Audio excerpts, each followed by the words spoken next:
I tested every tower in BTD6 to find their weaknesses, so let's jump right into it. Starting things off with the Crossbow Master. Now this tower is really good. It'll get you to an easy round 80. However, anything beyond round 80 is going to hurt it. Hell, we could even take this tower to round 81 and you'll see it slowly start to struggle and miss. Now it's not going to miss a lot, it's going to miss more as the rounds go by, but here you go. So yeah, Super Ceramics, DDTs, anything that moves quickly is going to hurt this tower. Cake is my weakness, along with speed and Moving on to Plasma Monkey Fan Club, this tower is alright on some maps. However, when it comes to large balloon counts, if it doesn't have any support towers, it does end up being absolute trash. So for that reason, this tower's weakness is basically everything. Oh, and when you use the ability, it can't pop purples, so let's add that to the list.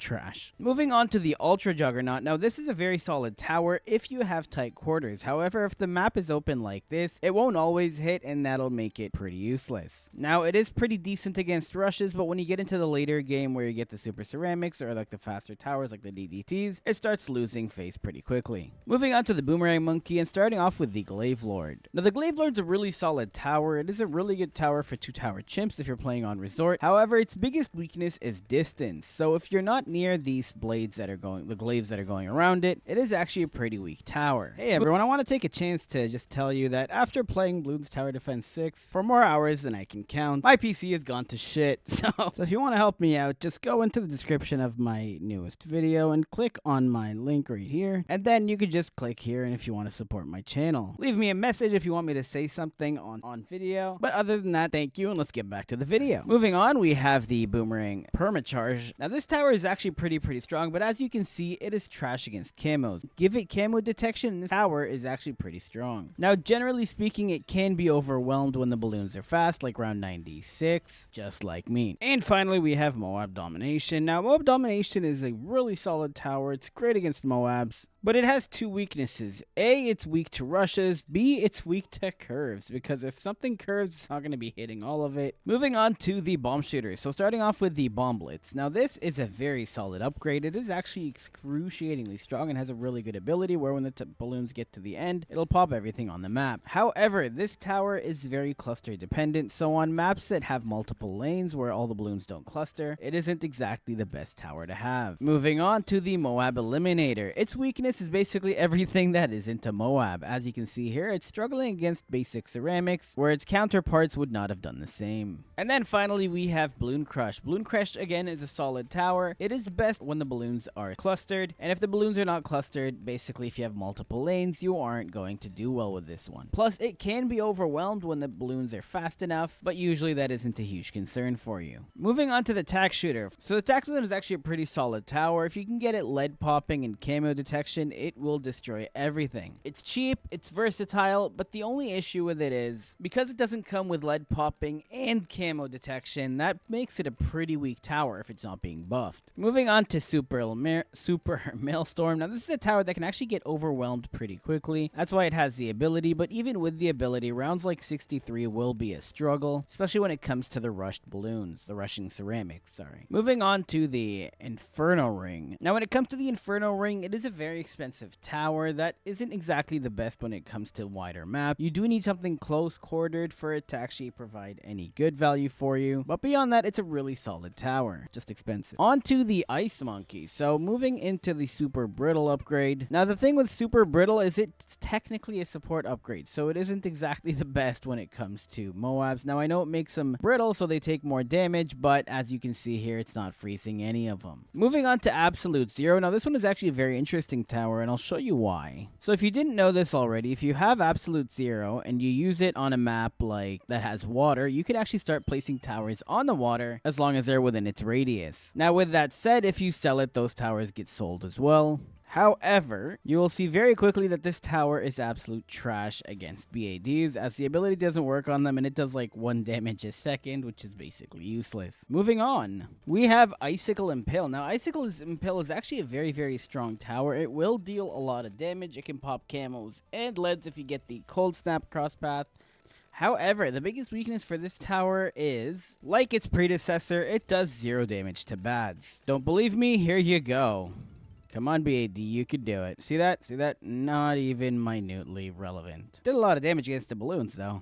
Moving on to the glue gunner, starting off with the blue and silver. Now this tower is absolutely phenomenal. It'll do a crazy amount of damage, and it works really well with the glue splatter across path. Now the weaknesses here is the fact that it can't see camo, but moving on from that, which a lot of towers share, it is also pretty weak against the bad. Is it BAD bad? I'm going to call it the bad moving forward, but yeah, so it basically does 0 damage to this thing. See that? Nothing. It actually does like decent, but again, it's a glue gunner. Moving on to the glue storm tower. Now this is a very good support tower, however, it cannot deal damage. So the biggest weakness here is the fact that it has 0 damage. Now on to super glue. This one is actually very solid, however, it can be overwhelmed fairly easily, as you'll see for example in round 81. It'll pop the Moabs, but if it can't catch the ceramics, you're gonna miss them, as you can see right over there. Moving on with the cripple Moab. So this tower is actually very solid, however, it has a big weakness in that it can only attack 1 Moab at a time, and when you get to the higher rounds and you see there are a bunch more Moabs, it cannot touch them whatsoever. So it'll do its best, but its best is trash. And then we have Elite Sniper, which is a legitimately decent tower. However, depending on which cross path you get, the damage is minimal. It'll make you a bunch of money, but again, might as well get yourself a banana farm at that rate. And for that reason, its weakness is dealing any decent damage. It can definitely not deal damage. Its weakness is everything. Oh, and if you go with the bottom path, it can't pop leads either.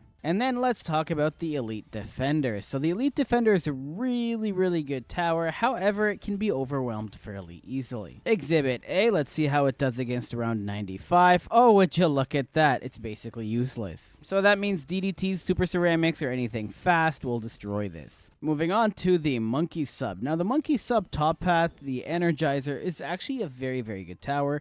If you go for the heat tip darts cross path, it'll pop leads as well. However, when it comes to rounds that have a lot of Moabs, like round 64, it kind of ends up being a little useless without any support. Moving on to Preemptive Strike. So this one is actually very strong, especially if you have multiple towers on the map. Again, it can't see camos, which is okay because you can always buff it to do that. But the main weakness with this one is it can actually get overwhelmed fairly easily. As you can see, round 70 and it's already leaking. And this isn't even one of the hardest rounds in the game. And then finally, the Sub Commander. So the Sub Commander is technically a support tower. You are limited on what you can do. You can either get it lead popping, or you can get it advanced intel. However, its damage is pretty decent in and of itself, but it does lose quite a bit when it comes to regrows or regrow ceramics. Moving on to the Buccaneer, let's talk about the Carrier Flagship. Now the Carrier Flagship is a really good tower. Again, you get the hot shot, it'll pop leads. You get the bottom path, it'll pop camos, and you're supposed to be able to drop towers on it, but that's not working for some reason. Now the main issue with this tower is it gets pretty weak in the late game, especially if it can't pop camos. Moving on to the Pirate Lord. Now the Pirate Lord's a pretty solid tower, however it is a little slow for it to actually do any solid dent. Again, especially when it comes into the late game, like it'll do general damage, but without something there to clean up, it's not going to make it that far. Oh, and it also isn't exactly the best against bads. Oh, and it's time to talk about Trade Empire. Now, Trade Empire is actually a very interesting one because the objective of this one is to make money, and you want to have other bucks around it to help it generate even more money, especially the bottom path ones. But the main issue with this one is it actually doesn't deal a lot of damage, so it's supposed to make up for that in the money it generates, but considering how much you need to invest to actually get this tower, you might as well just get yourself a monkey bank or a banana farm of any kind and go from there. Like, what, 820 per round after costing, like, what it costs is stupid. And it can't do anything on chimps. Moving on to the Sky Shredder. Now, this one is actually a pretty solid tower. That being said, it does need to get buffed to reach its full potential. However, it's good against balloon rushes, it's good against Moabs. It can't see camos, but you can fix that easily with a camo detection buff. And it's generally well-rounded. However, it does fall off very quickly in the late game, making that its biggest weakness. Moving on to the Tsar Bomba. So this one is a very strong tower as well. However, the way it drops its bombs is very random. So sometimes you can end up with maps that are more complicated than this one, where it basically drops half its bombs in a very useless spot. Now, I know it's supposed to track lanes, but that's not always the case. As you'll see, it'll have like one on the lane and then the rest will just be trash. And moving on to the Flying Fortress. Now, this tower is actually phenomenal. However, it is stupidly expensive, making it unattainable in harder game modes, especially like impoppable in chimps. Like, unless you're a crazy farming expert in this game, you're not really gonna get anywhere with this tower. Or not even to the tower, mate, with that said. Moving on to the Heli pilot, Apache Prime. Now, this used to be one of the best towers you could get for chimps. However, Ninja Kiwi has decided that we were having too much fun and they've nerfed the tower. With it being nerfed, it is actually now, for its cost to damage, it is actually pretty trash. So you can't really use it anywhere unless it's being super buffed, and for that reason, its weakness is going to be generally just the late game. Moving on, we have Special Poperations. Now, this one is an interesting tower, because it basically has, 4 abilities? Now, health and cash, no one's going to say no to, but it does have the chance of making a regrow farm, as you see right here. So if you don't know what you're doing, this tower could actually destroy you. With that being said, moving on to the Comanche Commander. Don't know why it took me so long to think of that. Now, this one's really good for slowing down Moabs, but again, it can't really do anything against the bad, and its damage ratio is actually pretty trash. It's just generally low damage. Moving on to the Mortar Monkey. Now, the Mortar Monkey is a pretty solid tower, and starting off with the biggest one. Now, this is an upgrade you don't want to have if you have epilepsy, so maybe stay away from it for that.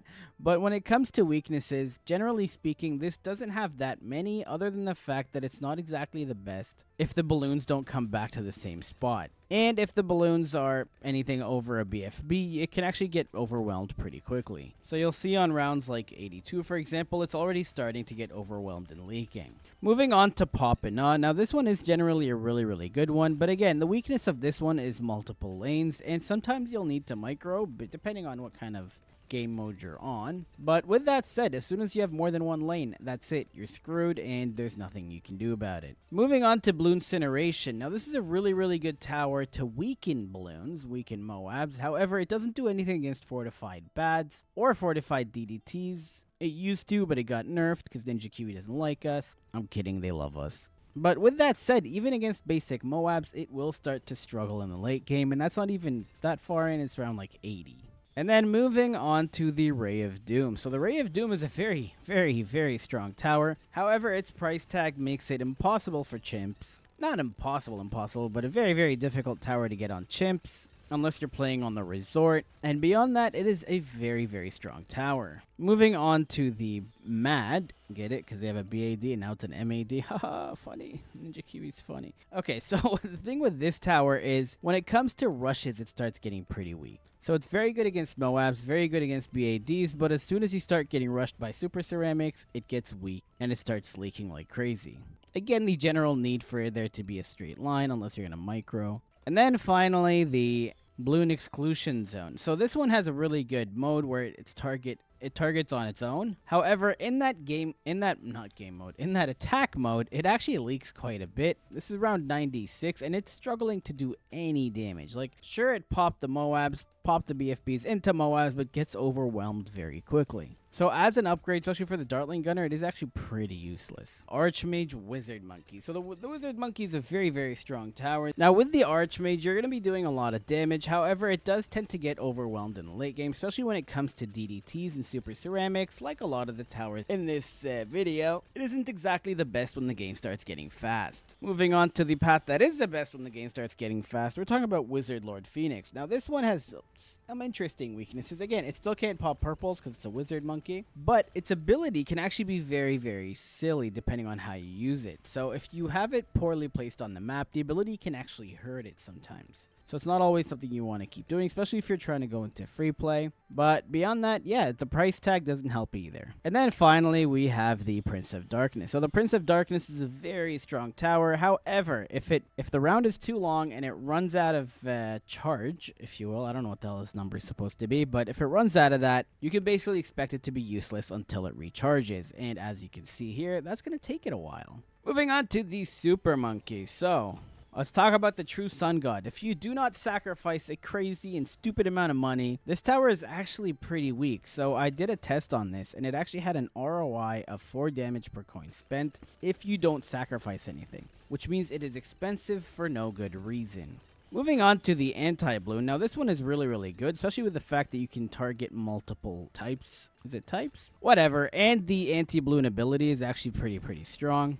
However, again, with that price tag, it's basically impossible to get on chimps and any real game mode that you're going to be playing, so unless you're going into free play, there's really nothing to do here. Moving on to the Legend of the Night. Now, this tower is stupidly expensive, costing over 200,000 coins as well, making it basically impossible for chimps and a lot of the bigger game modes. Now, it's a good tower to have, but again, for that price tag, unless you're going into free play, it is useless. Moving on to the Ninja Monkey. Now, the Grandmaster Ninja is a solid tower. However, it'll struggle quite a bit against leads, and the fact that it can't pop leads can actually be detrimental to your strategy. Now, again, you can fix that problem with an Alchemist or another buff.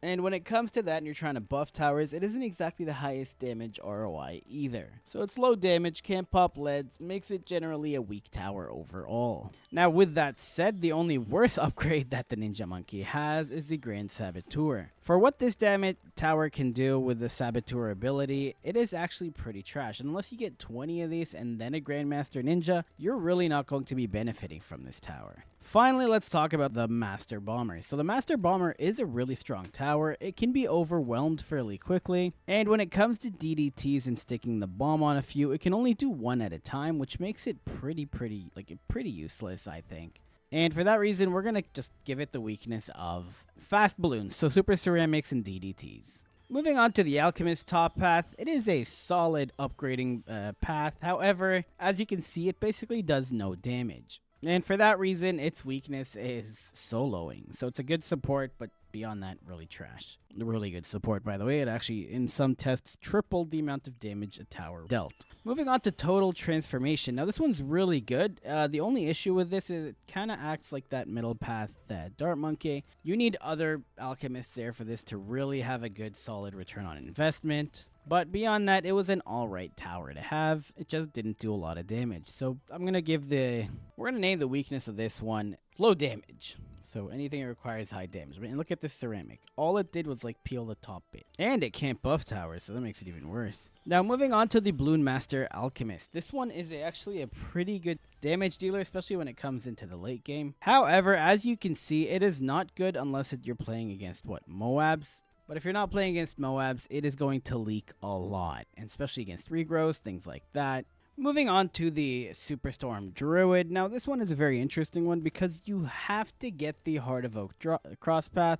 Otherwise, every time you get regrows, you'll create a regrow farm. Moving on to the Spirit of the Forest. Now, this is a really good map for the Spirit of the Forest. However, the Spirit of the Forest needs really long maps to actually shine. If the map is short, it's not going to do the best. And with that said, if you're playing on chimps, the money generation ability and the passive do not work whatsoever. With that being said, it's time for the Avatar of Wrath. So the Avatar of Wrath, for it to work sufficiently, it requires other Poblusts to be around it, and for that reason it can actually do quite menial damage, so it's not exactly the best, especially when you get into the late game. So it'll fall off like crazy in the late game unless you get other Poblusts around it, and you're probably going to need Oben if you want any solid strategy.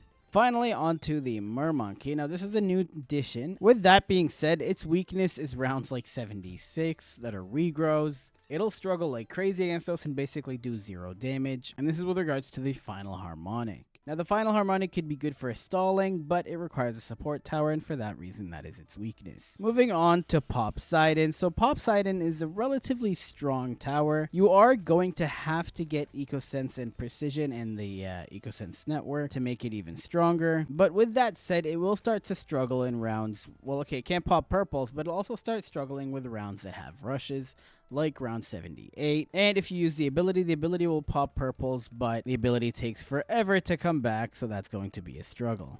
And then finally, we have Lord of the Abyss. Now, Lord of the Abyss is a very good tower if you have an area of the map that has multiple collision points.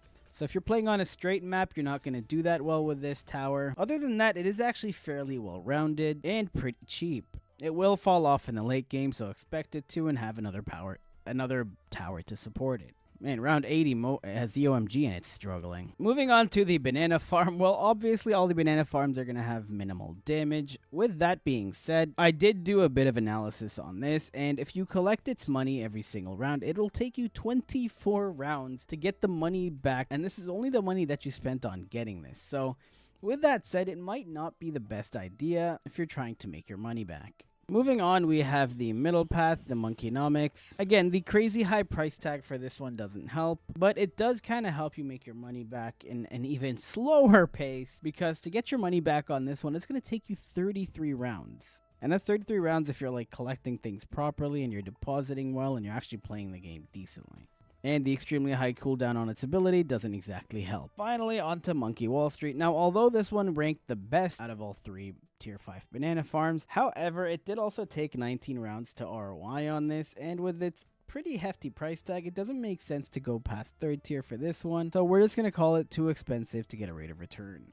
Probably across the board for all banana farms. On to the Spike Factory. So Spike Mine, Super Mine, sorry, is an amazing ability. It's an amazing upgrade. However, due to its price tag, it is basically unreachable. So you can't really attain this or get to it if you're playing on chimps. Plus, the fact that it resets every round doesn't exactly help because you kind of want these to stack up. But with that said, oh yeah, and if you got epilepsy, don't use this. Moving on to the Carpet of Spikes. Now, this one is a very good upgrade to get. It'll get you pretty far, and it's actually reasonably priced. Now, this one I really struggled with finding a weakness for because it kind of it does a great job.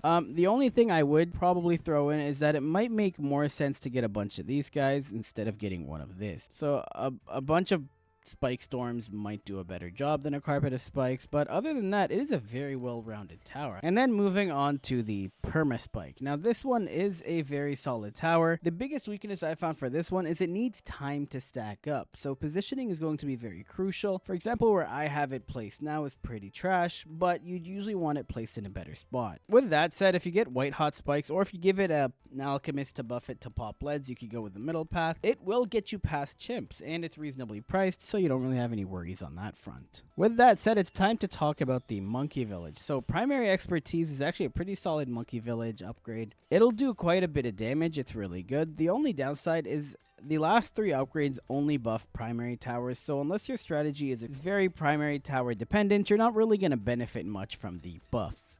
Moving on to Homeland Defense. Now, the only issue I found with this one is, well, it can't deal damage, so it's a huge minus. But the fact that the Homeland Defense upgrade, so it usually runs out at the halfway mark, and then you have half the time for it to come back. So a shorter cooldown would make it strong. And then finally, we have the Monkeyopolis. Now, the Monkeyopolis is a really good tower. It's actually one of the best for farming as well. It's just the fact that it can't deal damage. It has become a good part of the meta, especially for like the new 2024 meta. We have the Engineer Monkey. Now, the Engineer Monkey is a really interesting one, especially when you talk about Sentry Champion. So Sentry Champion is pretty solid. It can't pop camos, so that will be a weakness for it. And it does get overwhelmed very quickly in the late game. So as you see, rounds like 95 with all that camo detection, those DDTs, it ends up being basically useless. Moving on to Ultra Boost. Now, this one is generally an okay upgrade to get. It won't deal a lot of damage, and that buff isn't exactly worth the highest price tag. So unless you're trying to god boost a tower, this tower is generally not the most useful one. And then finally, Bloon Triple XL. So this one is very interesting because if you want to go for the middle path upgrade so you can pick where the trap goes, the trap is pretty solid, but it can only take 1 ZOMG. So late game, it'll make you a lot of money. It doesn't work on chimps, of course, but you'll get pretty decently far with it. So it's a good farming tower. It is very expensive considering, but other than that, it's not a high damage tower whatsoever. And now it's finally time for everyone's favorite tower. I'm kidding. It's the Beastmaster. So, the Beastmaster is a very trash tower that no one ever likes because to get to any of the 5th tiers, you have to get 4 of it. Now, with that said, the Megalodon is actually an exceptionally strong tower. Just look at the kind of damage that it does. This is around 98, and it basically soloed it. Sorry, it's not even Beastmaster, it's Beast Handler. I don't know why I said Beastmaster. Moving on to Gigantosaurus. Again, the fact that you're going to need 4 T-Rexes to even get this tower makes it excruciatingly expensive. However, its ability is pretty decent, but it is slow, and this is a tower that'll require a lot of support. It can do a lot of damage, but you do need to help it out as it goes along. And then finally onto Paukai? Whatever that tower's name is. So this one is very, very strong. It can see camos unlike the other upgrades, making it a very good tower for the late game. As you can see, it's around 96, and it is soloing everything very easily. But you'll see that it isn't exactly the best against a bad. Look, it tried valiantly, it did a lot of damage, but again, cannot stop it. And I hope you enjoyed this video.